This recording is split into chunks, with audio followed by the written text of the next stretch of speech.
कांग्रेस इतर पक्षको भेलालाई शेरबहादुर देउवाले सम्बोधन गर्ने देउवा भड्किँदा धरपकड भई विरोध गर्छौं शशाङ्क कोइरालाको उद्घोष। सर्वोच्चको आदेशले पार्टी एकता हुनेतर्फ अघि बढेको उनको भनाई। गगन थापा भन्छन् विशेष महाधिवेशन वैधानिक पुष्टि गर्ने अर्को अवसर मिल्यो। सरकारको कार्यशैलीप्रति संसदमा राष्ट्रिय स्वतन्त्र पार्टीकै सांसदहरूकै आक्रोश। मनिष झा भन्छन् नियतमा शंका छैन तर सरकारको ढंग पुगेन। सांसद रमेश परसाईको प्रश्न चुनाव प्रचारमा अनलाइन अहिले लामो लाइन भन्दै सरकारको गरे टिप्पणी। पैसा र पहुँचको दुरुपयोग गर्ने उम्मेद्वारका आकांक्षीलाई राष्ट्रिय स्वतन्त्र पार्टीले तत्काल निष्कासन गर्ने। संसदमा एमाले सांसद बरालले मागिन् प्रधानमन्त्री र गृहमन्त्रीको राजीनामा। प्रधानमन्त्रीले भेट्न समय नदिएको भन्दै कांग्रेस सांसद सुवारद्वारा संसदमा आपत्ति। बैठक नबसी ओलीलाई सुटुक्क प्रतिवेदन दिएको भन्दै एमाले कार्यदलमै खटपट। पार्टीको बैठक रोकेर प्रतिवेदन छाँटकाट गर्दै ओली। कोशीमा नयाँ सरकारको गृह कार्य सोमबारभित्रै सबै विषय टुंगाउने तयारी। ग्यास आयात घटेको छैन, भारी सिलिन्डर वितरण भइरहेको छ उद्योग मन्त्रीको भनाई। 15 बुधे माग अघि सार्दै म्यान पावर व्यवसायी आन्दोलित।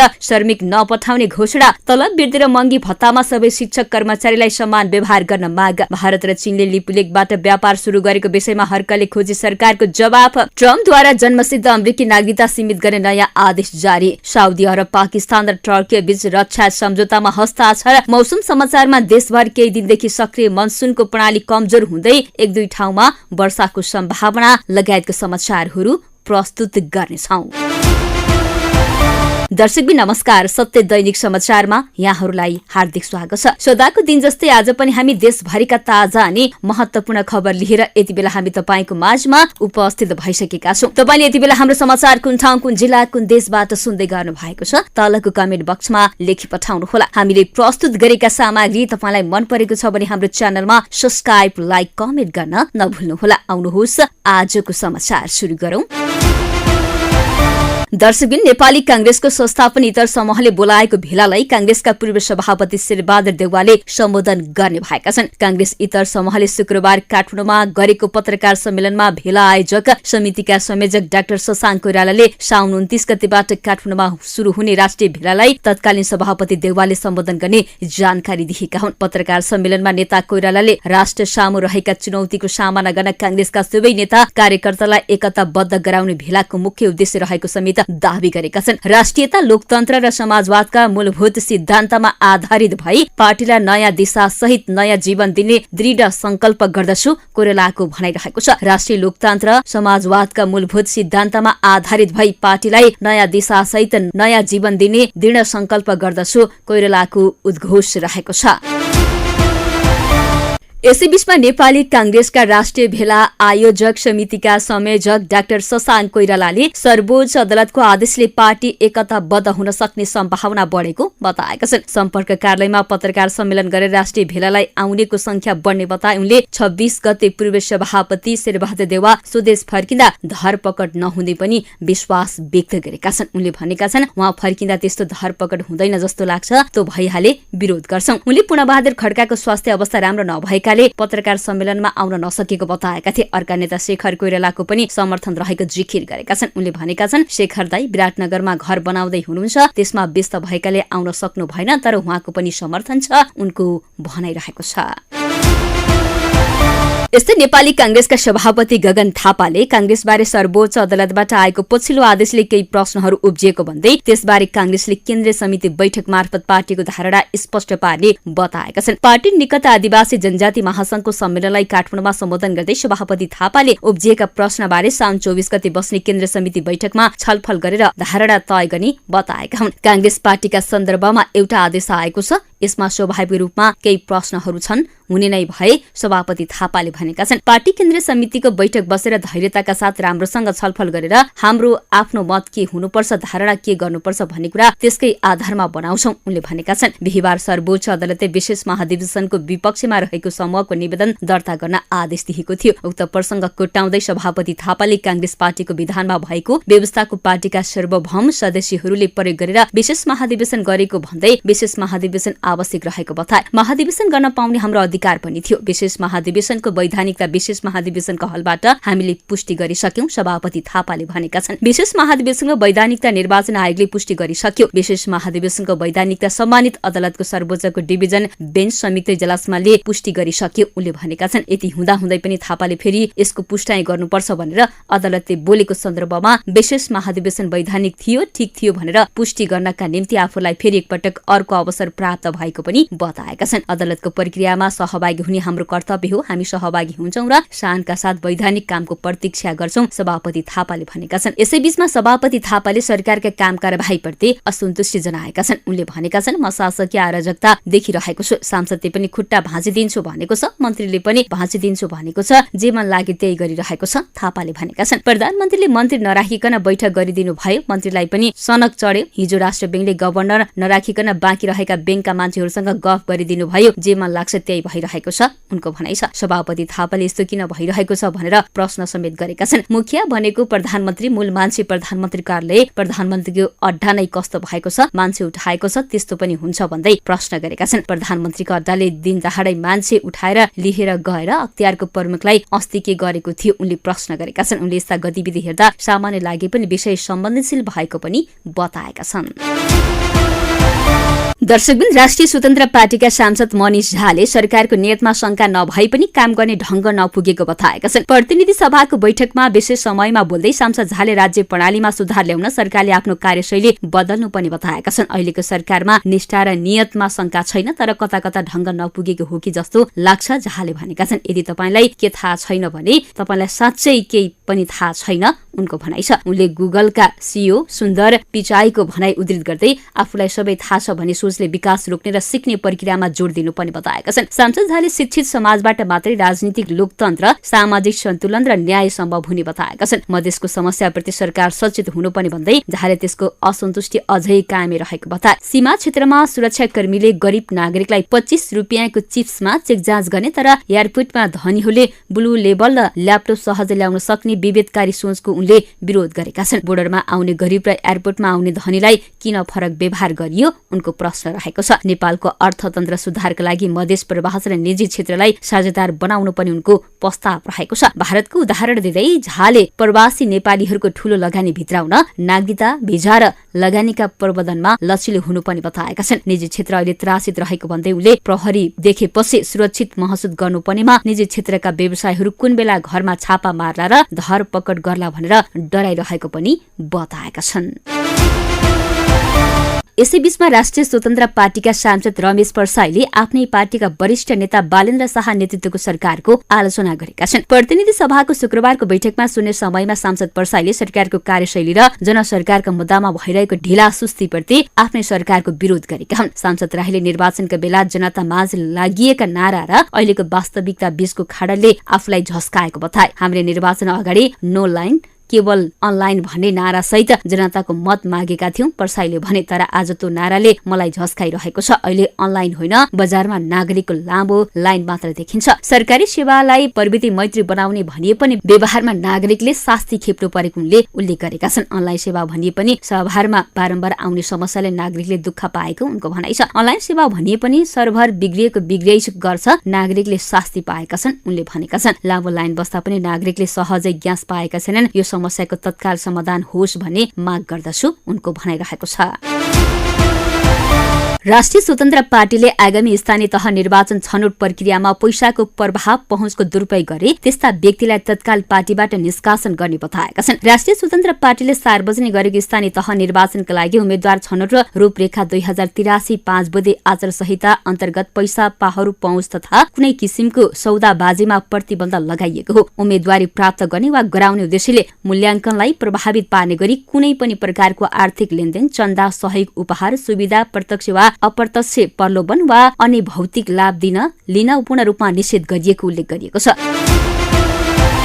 नेकपा एमालेकी सांसद यशोदा बरालले सरकारको कार्यशैलीप्रति आक्रोश व्यक्त गर्दै प्रधानमन्त्री बालेन शाह र गृहमन्त्री सुदन गुरुङको राजीनामा मागेकी छिन्। प्रतिनिधि सभाको शुक्रबारको बैठकमा आकस्मिक समयमा बोल्दै बरालले शान्ति सुरक्षा कायम गर्न, जनताका समस्या समाधान गर्न सरकार पूर्ण असफल भएको दावी गरेकी छिन्। सुनसरीमा भएको साम्प्रदायिक तनावको विषय उठाउँदै उनले हिमाल, पहाड, तराई, कौशी छैन पराई भन्ने नाराका साथ सबै नेपाली एक भएर बस्नुपर्नेमा जोड दिएकी छिन्। यसै सन्दर्भमा उनले सरकारको नैतिकतामाथि पनि प्रश्न उठाएकी छिन्। हिजो नैतिकताका कुरा गर्ने प्रधानमन्त्री गृहमन्त्री आज कहाँ हुनुहुन्छ? सांसद बरालले प्रश्न गरेकी छिन्। यदि सरकारले देशमा शान्ति सुरक्षा दिन सक्दैन भने उहाँहरूले तत्काल राजीनामा दिनुपर्छ। सांसदमा 182 जना सांसदहरू हुनुहुन्छ, अरू कसैले सरकार चलाउनुहुन्छ, तर यो असफल नेतृत्व अब चल्न सक्दैन, उनको भनाइरहेको छ।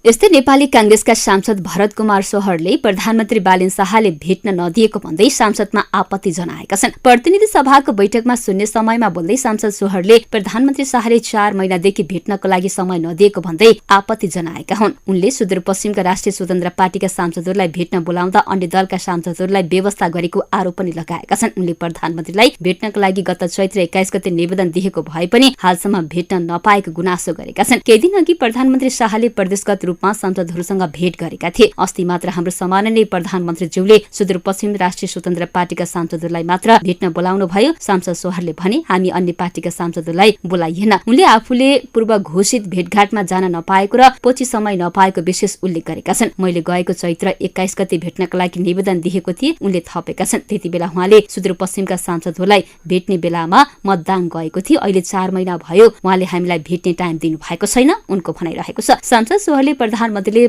सांसदहरूमाथि पक्षपातपूर्ण व्यवहार गरेको आरोप पनि लगाएका छन्। सम्माननीय सभामुखज्यू, यो प्रधानमन्त्रीज्यूको आफ्नोलाई हेर्ने चस्मा एक, अर्कोलाई हेर्ने चस्मा अर्कै हो किया भन्दै प्रश्न गरेका छन्। यसमा मेरो घोर आपत्ति छ। हामी माथि भएको पक्षपातपूर्ण व्यवहारको घोर भर्त्सना गर्दछु, उनको भनाइ छ। सांसद सोहरले प्रधानमन्त्रीले सांसदहरूलाई पक्षपातपूर्ण व्यवहार गरेको भन्दै त्यसको भर्त्सना समेत गरेका छन्। नेकपा एमालेमा पार्टी संगठन सुदृष्टिकरण तथा निर्वाचन परिणामको समीक्षा गर्न गठित पुनर्गठन तथा निर्वाचन समीक्षा कार्यदलले तयार पारेको 56 पृष्ठको प्रतिवेदन नै विवादित बनेको छ। कार्यदलको संयोजक तथा पार्टी उपाध्यक्ष रामबहादुर थापा बादल र सदस्य सचिव एवं पार्टी महासचिव शंकर पोखरेलले प्रतिवेदनका मुख्य अंशहरू अध्यक्ष केपी शर्मा ओलीलाई अध्ययनका लागि दिएका छन्। बादल र शंकरलाई असार 25 मा सम्पन्न कार्यदलको बैठकले प्रतिवेदन लेखनको जिम्मा दिएको थियो। उनीहरूले सल्लाह गरेरै प्रतिवेदन तयार पारे, तर उक्त प्रतिवेदन कार्यदलको बैठकमा पेश गर्नु पूर्व नै पार्टी अध्यक्षलाई दिएको र त्यसमा लेखिएका कुराहरू बाहिरबाट सुन्नु परेको भन्दै केही सदस्यले असन्तुष्टि जनाइरहेको बताइएको छ। कार्यदलमा उपाध्यक्ष विष्णु प्रसाद पौडेल र पृथ्वी सुब्बा गुरुङ, महासचिव शंकर पोखरेल, उपमहासचिव लेखराज भट्ट, सचिवहरू छविलाल विश्वकर्मा, पद्म अर्याल, भानुभक्त ढकाल सहित 9वटै प्रदेशका इन्चार्ज सदस्य छन्। एमाले 7 भौगोलिक प्रदेश सहित राजधानी सम्पर्क मञ्च, केन्द्रीय आयोग, विभाग सल्लाहकार परिषद, प्रवास र जनसंगठन लगायतका निकायमा छलफल गरी सुझाव संकलन गरेको थियो। जेठ 30 गते शुरू भएको सुझाव संकलन असार 23 मा सकिएपछि सदस्य सचिव पोखरेलले प्रतिवेदन तयार पारेका थिए। कार्यदलमा प्रतिवेदनका मस्यौदामाथि छलफल गरी प्राप्त सुझावका आधारमा मात्र अध्यक्षलाई बुझाउने सहमति भए पनि संयोजक र सदस्य सचिवले सिधै अध्यक्षलाई प्रतिवेदन बुझाएको आशंका सदस्यले गरेका छन्। प्रतिवेदन हात पारेपछि ओलीले शंकरलाई निबन्ध लेखिएको कि महाभारत भन्दै कटाक्ष गरेका छन्। यसै बीचमा स्रोतका अनुसार कार्यदलले बुझाएको भनिएको 56 पृष्ठ लामो प्रतिवेदनमा अध्यक्ष केपी शर्मा ओली सहितको वर्तमान कार्यसमितिको वैधानिकता सकिएको निष्कर्ष निकालिएको चर्चाले एमाले भित्र तरंग पैदा भएको छ। कोशी प्रदेशमा पनि नयाँ सरकार गठन र सत्ता साझेदारीका लागि नेकपा एमाले र नेपाली कम्युनिष्ट पार्टी बीच औपचारिक छलफल शुरू भएको छ। शुक्रबार विराटनगर स्थित मुख्यमन्त्री निवासमा दुई दलका शीर्ष नेताहरूबीच भएको बैठकमा मन्त्रालय बाँडफाँड, सरकारको साझा न्यूनतम कार्यक्रम र बजेट पुनरावलोकनका विषयमा प्रारम्भिक संवाद भएको हो। बैठकपछि संचारकर्मीहरूसँग कुरा गर्दै नेकपाका संसदीय दलका नेता इन्द्रबहादुर आङबोले केन्द्रको नयाँ समीकरण अनुसार प्रदेशमा कसरी अगाडि बढ्ने भन्ने बारे सकारात्मक रचनात्मक छलफल भएको बताएका छन्। हामीले आगामी सोमबारसम्म सबै विषयलाई प्याकेजमै टुङ्गाउने गरी तयारी गरेका छौं, आम्बोको भनाइरहेको छ। अब सरकार पुरानै ढरामा चल्दैन, दुई दलको साझा न्यूनतम कार्यक्रम बनाएर परिणाममुखी काम गर्ने गरी अगाडि बढेको पनि बताएको छ। छलफलमा हालै ल्याएको प्रदेश बजेटमाथि पुनरावलोकन गर्ने विषयमा पनि छलफल भएको आम्बोको जानकारी रहेको छ। यसअघिको सरकारले ल्याएको बजेटलाई नयाँ समीकरणको प्राथमिकता अनुसार परिमार्जन गर्ने विषयमा पनि छलफल भएको बताइएको छ। उद्योग वाणिज्य तथा आपूर्ति मन्त्री गौरी यादवले एलपी ग्यासको आयात नघटेको स्पष्ट पारेकी छिन्। प्रतिनिधि सभाको बैठकमा सांसदले उठाएको प्रश्नको जवाब दिँदै मन्त्री यादवले ग्यासको नियमित माग धान्न पुग्ने गरी आपूर्ति भइरहेको बताइन्। साउन महिनादेखि भारी सिलिन्डर वितरण गर्न थालिएकाले उपभोक्ताहरूले एकैपटक ग्यासको माग गर्दा बजारमा केही असन्तुलन मात्र देखिएको उनको भनाइ छ। ग्यासको अभाव नभई वितरण प्रक्रियामा आएको परिवर्तनका कारण सिर्जित तत्कालीन समस्या मात्र भएको मन्त्री यादवको भनाइरहेको छ। मन्त्री यादव अनुसार हाल मुलुकभर 58वटा एलपी ग्यास उद्योगहरू सञ्चालनमा छन्। ती उद्योगले कुल ग्यास भण्डारण क्षमता 10,166 मेट्रिक टन रहेको छ। यसैगरी हाल बजारमा 1,75,00,000 थान ग्यास सिलिन्डर भर्न सक्ने फिलिङ क्षमता उपलब्ध रहेको जानकारी गराउँदै उनले आपूर्ति व्यवस्थालाई थप व्यवस्थित बनाउन सरकार प्रयास रहेको पनि बताएकी छिन्। नीतिगत सुधारको माग गर्दै नेपाल वैदेशिक रोजगार व्यवसायी संघले तत्कालै वैदेशिक रोजगारीका लागि श्रमिक नपठाउने घोषणा गरेको छ। संघले शुक्रबार पत्रकार सम्मेलन गर्दै 15वटा माग सम्बोधन नभएसम्म विदेश पठाउने सबै प्रक्रिया स्थगित गरिएको घोषणा गरेको हो। नेपाल वैदेशिक रोजगार व्यवसायी संघका अध्यक्ष डिक बहादुर खत्रीले वर्तमानलाई शून्य समय मानेर तत्कालै श्रमिक पठाउन बन्द गर्ने बताएका छन्। सरकारले माग सम्बोधन गरेपछि मात्र पुनः व्यवसायमा फर्किने उनको भनाइरहेको छ। विशेष परिस्थितिमा कारबाहीमा परेका इजाजत पत्रवालाको कारबाही फिर्ता, वैदेशिक रोजगार ऐन 2064 समयानुकूल संशोधन, श्रमिकको वास्तविक लागत र व्यवसायको वैधानिक सेवा शुल्क निर्धारण हुनुपर्ने माग व्यवसायले राखेका छन्। श्रम गन्तव्य मुलुकको विविधीकरण, नयाँ श्रम गन्तव्य मुलुकसँगको श्रम सम्झौता, जापानको EISD कार्यक्रम, दक्षिण कोरियाको E7 भिजा तथा युरोपका श्रम बजारमा पहुँच विस्तार लगायतका विषयमा सुधार हुनुपर्ने उनीहरूको माग रहेको छ। यसैगरी खुल्ला भएका श्रम गन्तव्य मुलुकसँग प्रभावकारी सम्झौता गर्नुपर्ने, वैदेशिक रोजगारी सम्बन्धी उजुरीका लागि छुट्टै निकाय गठन गर्नुपर्ने र उजुरी छिटो तथा निष्पक्ष रूपमा टुङ्गाउने व्यवस्था मिलाउनु पर्नेमा संघले जोड दिएको छ। श्रम स्वीकृति तथा मागपत्र प्रमाणीकरणलाई पूर्ण रूपमा स्वचालित प्रणाली मार्फत सञ्चालन गर्नुपर्ने, UAE को प्रहरी प्रमाणपत्र प्रमाणीकरण, साउदी अरेबियाको HPV बायोमेट्रिक प्रणाली तथा मलेसियाको भर्ती प्रक्रियामा रहेको एकाधिकार अन्त्य गर्न कूटनीतिक पहल हुनुपर्ने पनि व्यवसायीहरूको माग रहेको छ। संघले वैदेशिक रोजगार ऐन अनुसार 5,000 भन्दा बढी नेपाली रहेका मुलुकमा श्रम सहचारी र काउन्सिलरको व्यवस्था गर्न पनि माग गरिएको छ। नेपाल शिक्षक महासंघले सरकारसँग भएका विगतका सहमति कार्यान्वयन र विद्यालय शिक्षामा आमूल सुधारमा जोड दिँदै पुनः आन्दोलन थाल्नेसम्मको निर्णय गरेको छ। काठमाडौँमा सम्पन्न महासंघको तेस्रो राष्ट्रिय परिषदको निर्णय सार्वजनिक गर्न आयोजित पत्रकार भेटघाटमा शिक्षक नेताहरूले शिक्षकमाथि तलब लगायतका सेवा सुविधामा विरोध गरेको बताइएको छ। आर्थिक वर्ष 2083-84 को बजेटमा प्रारम्भिक बाल कक्षाका शिक्षक, विद्यालय कर्मचारी, सिकाइ अनुदानका शिक्षकहरूलाई तलब वृद्धि, प्रोत्साहन भत्ता र महँगी भत्ता उपलब्ध नगराए विभेद गरेको अध्यक्ष महासचिवद्वारा जारी विज्ञप्तिमा भनिएको छ। महासंघले ती शिक्षक कर्मचारीलाई पनि अन्य सरह सुविधा दिन र उनीहरूको स्थायी दरबन्दी सिर्जना गर्न माग गरेको छ। साथै शिक्षकहरूलाई निजामती कर्मचारी सरह भत्ता उपलब्ध गराउन पनि माग गरिएको छ। श्रम संस्कृति पार्टीका अध्यक्ष हर्कराज राई सम्पाङले भारत र चीनले लिपुलेकबाट व्यापार शुरू गरेको विषयमा नेपाल सरकारको जवाब खोजेका छन्। लिपुलेकका नाका खोलियो, भारत र चीन बीच लिपुलेकबाट व्यापार सञ्चालन भइरहेको छ भन्ने कुरा जानकारीमा आएको छ। उनले भने नेपाल सरकारले यो विषयमा बोलेको छैन। यो विषयमा नेपाल सरकारको धारणा के हो भनेर उनले खोजी गरेका छन्। सरकारले बोल्नुपर्छ, हामी चाहन्छौं सरकार बोलोस्। के हो त नेपाल सरकारको आधिकारिक धारणा, यसबारेमा हामी सबैलाई जानकारी होस्, उनको भनिरहेको छ। यसैबीचमा श्रम संस्कृति पार्टीका अध्यक्ष हर्क सम्पाङ राईले हिन्दू सम्राट सेनालाई रोक लगाउन माग गरेका छन्। बैठकमा बोल्दै उनले सेना भनेर खोलिने कुनै पनि संघ संगठनलाई निषेध गर्नुपर्ने धारणा राखेका छन्। सुनसरी घटनापछि चर्चामा आएको हिन्दू सम्राट सेना नेपाली सेनाको समानान्तर हो कि भन्दै सम्पाङले कटक्ष पनि गरेका छन्। उनले भनेका छन्, हिन्दू सम्राट सेना यो कस्तो सेना हो, नेपाली सेनाको समानान्तर हो कि कस्तो हो, यो सेनाका बारेमा सरकारले खोज गरोस्। सेना नामका समूह जे जति छन् सबैलाई निषेध गरोस्। अन्यथा अरू को हो, कसले सेना बनाउन पाउने हो, अरूलाई पनि सुविधा दिने हो कि होइन भन्दै होइन भने यो अनुमति कसैलाई हुँदैन, उनको भनाइरहेको छ।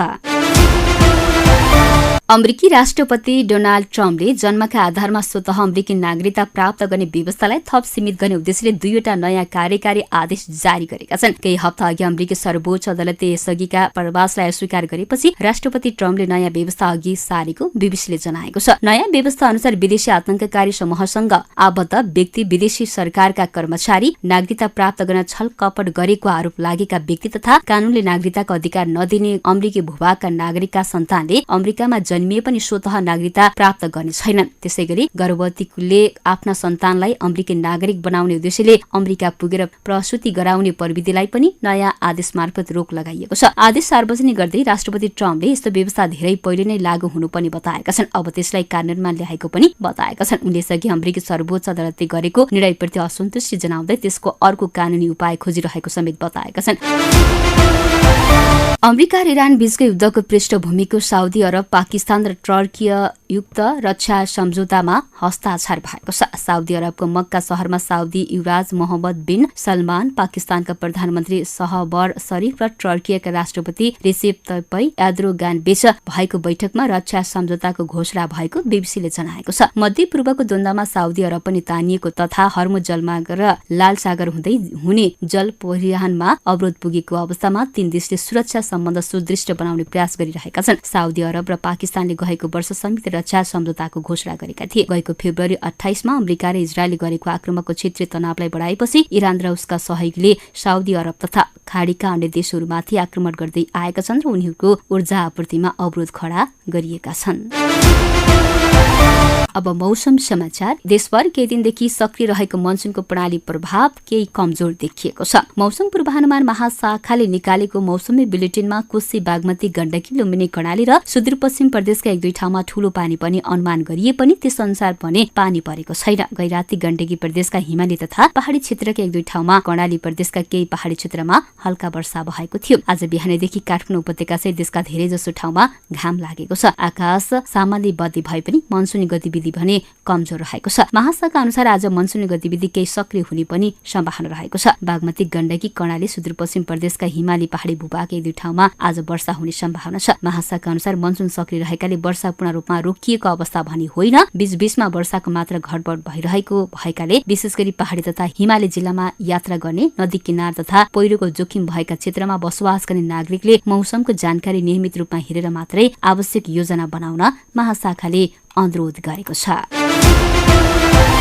हवस् त सत्य दैनिकले तयार पारेको समाचार यही सकिएको छ। दैनिक समाचारसँग जोडिनका लागि हाम्रो च्यानलमा सब्स्क्राइब, लाइक, कमेन्ट गर्न नभुल्नुहोला। साथै समाचारको विषयमा कुनै प्रतिक्रिया छ भने तलको कमेन्ट बक्समा लेखी पठाउनुहोला।